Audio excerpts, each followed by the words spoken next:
Hello everyone, and welcome to a special episode of GodSaw's Turnbuckle, the wrestling video podcast I run over here on youtube.com/GodSaw. This one is actually also going to be a little bit different because we are going to be running it in the audio realm. I'm going to be running it off of my SoundCloud account at this time. So if you're listening audio wise, welcome. We're going to try to do things a little bit more like this somewhere down the line. I don't know how it's going to go.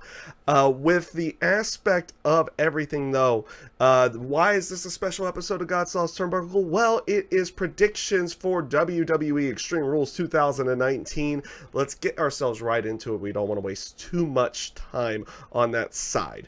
We're going to start off with the last man standing match. It is going to be Braun Strowman going up against Bobby Lashley. This has been interesting mainly on the aspect of how Bobby Lashley was the one who came out less damaged, even though he was the first one really to go through the stage and was the one driven through the stage during that bit during the Falls Count Anywhere match. And that's the interesting aspect. I don't know if they're attempting to make Braun Strowman seem like he is a underdog in this case, but I see them going with Braun Strowman taking this particular match and keeping himself a little bit over here. I could see them doing Bobby Lashley as well, because maybe Strowman's going to be out for a little bit. There is rumors on that, but I don't think that's going to be the case. I think they're going to go with Braun Strowman going over in this particular match. Up next will be the Cruiserweight title match. It will be Tony Nese going up against Drew Gulak. Drew Gulak just picked up the title last month. It's an interesting aspect because because generally you get the rematch when the title changes hands on 205 Live. This is not the case here. It's actually happening a month later at the next pay-per-view. I do see Drew Gulak going over here. I don't see them taking that title off of him so quickly, but I think this is kind of their way of making Drew Gulak move on from Tony Nese, and then they're going to go on to the next challenger to go along with that. So Drew Gulak is the pick on this one. Up next is Aleister Black going up against Cesaro, the doorbell ditcher, or the knocking on the door ditcher, is Cesaro in this case. He was the one knocking at Aleister Black's door as Aleister Black was pleading for weeks for somebody to pick a fight with him. This should be a good match. A lot of these matches actually have potential of being really good if they decide to give them a decent amount of time. This is one of those particular matches. It does seem kind of foregone conclusion that Aleister Black is the one going over here, so I'm going to go with Aleister Black as my pick for this match. We'll see if they can decide to continue on with the feud, but I think this is one of those areas where it could just be a one-off, and that's how it's going to end up going. Up next, we have Ricochet going up against AJ Styles for the United States title. You know what? As much as I like Ricochet and I actually want him to have a decent title run, I don't see that being the case here. I see the factor that they have brought the club back together, that is what they want to focus on. That is what they want to have the momentum behind it at this point in time. So I actually see AJ Styles, and I'm picking AJ Styles to go over in this particular match. I've been taking a look at this, and for the most part, I find this to be very heel heavy throughout the night, but if there's going to be at least a title change in some way, shape, or form, I feel like it's most likely with this match, and I'm going to go with AJ Styles to take the United States title.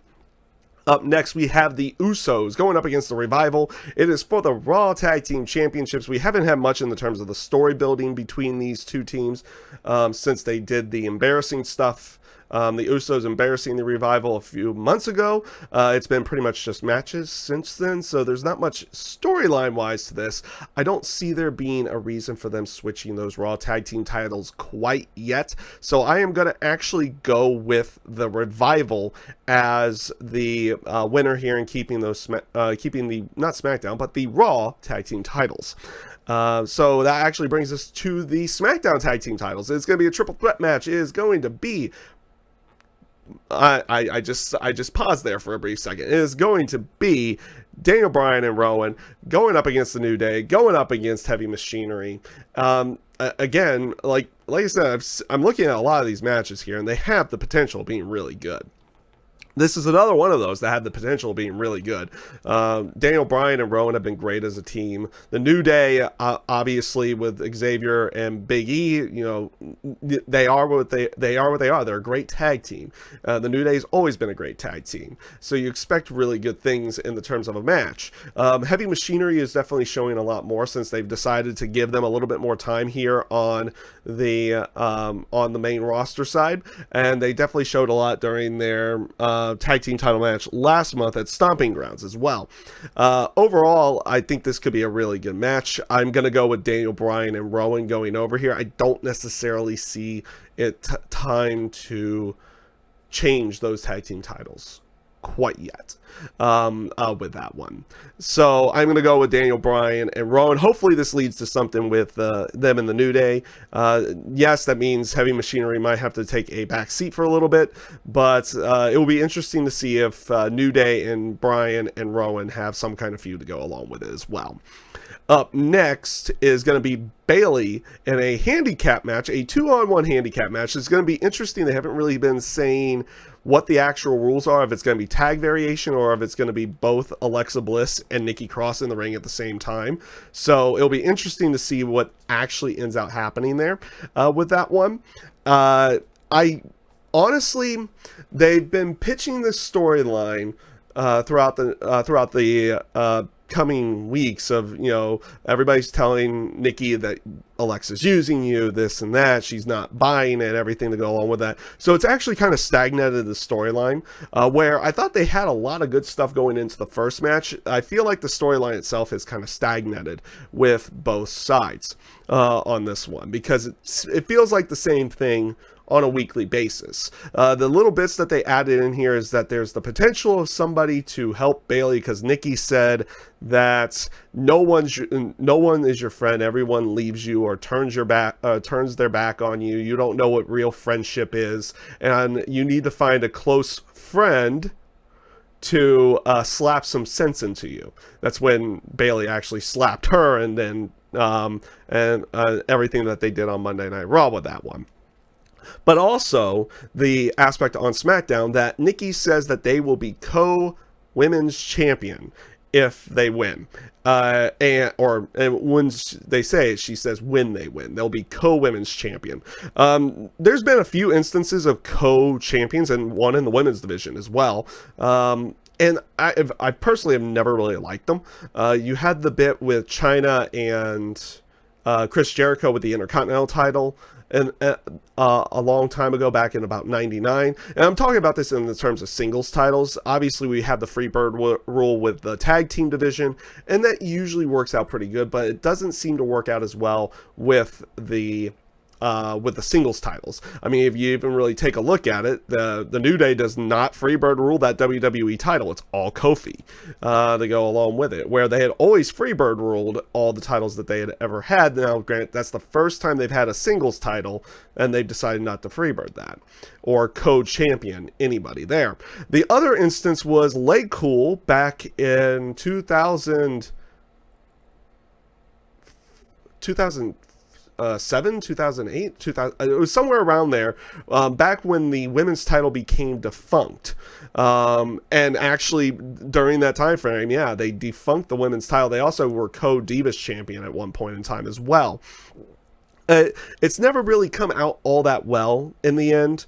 I personally am not a big fan of it, but I actually see them probably doing it here, because I feel like they'll probably go that route, and it would be their way of eventually breaking up Alexa and Nikki. Now, they could just do that where Bayley goes over here on that one, but I don't think that's going to be the case. I think they're going to have Alexa and Nikki Cross go over, and then they kind of fight over everything, or Nikki Cross goes for gets the pin, and she's crowned as champion, but they are quote-unquote co-champion to go along with it, which causes the dissension between them. I think that may be the case that they go with here. So I'm going to go with Alexa Bliss and Nikki Cross going over, though I could totally see them just having Bayley go over in this one as well. Up next, we have the WWE title match. It is going to be Samoa Joe going up against Kofi Kingston. And again, another one of those matches that you look at it, it's like, this should be good. This should be fun. I think it could be a lot of fun. And based off of what they're doing, I don't see them taking that WWE title off of Kofi Kingston quite yet. But yeah, that's the case. I don't see them taking that WWE title off of Kofi Kingston quite yet, though I could totally see them trying to continue on with a feud with this one in some way, shape, or form, and have Kofi still go over in this match. I mean, Kofi has passed out twice to the Coquina Clutch to Samoa Joe, so it's, even though they haven't necessarily booked Kofi to be super strong against Joe, he's been booked strong in his matches in the terms of picking up victories and everything on that one. The first time he lost was to pass out versus pinfall or submission with any of those. So it definitely goes to say that they are putting Kofi over strong, and I think that's going to continue on here, and I'm going to be picking Kofi Kingston to keep the WWE title. Up next, we have Seth Rollins and Becky Lynch going up against Baron Corbin and Lacey Evans. This is an Extreme Rules mixed tag team match. That's a lot. Now you really think about it, that's a lot, and they add more to it, and that's also with the factor of Seth and Becky's titles are on the line. So the Universal title and the Raw Women's titles are both on the line.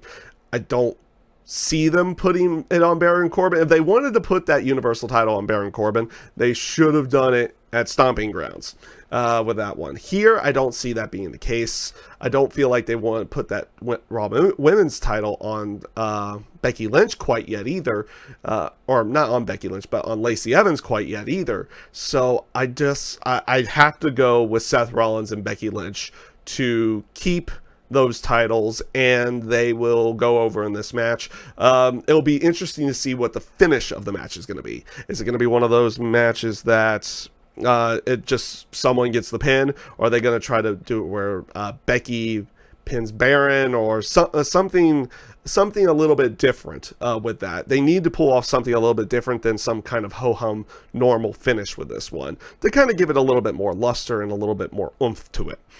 So this will bring us to what I feel like is going to be the main event of the night. Yeah, more likely feels like the main event of the night. It's going to be The Undertaker and Roman Reigns going up against Shane McMahon and Drew McIntyre in a tag team match.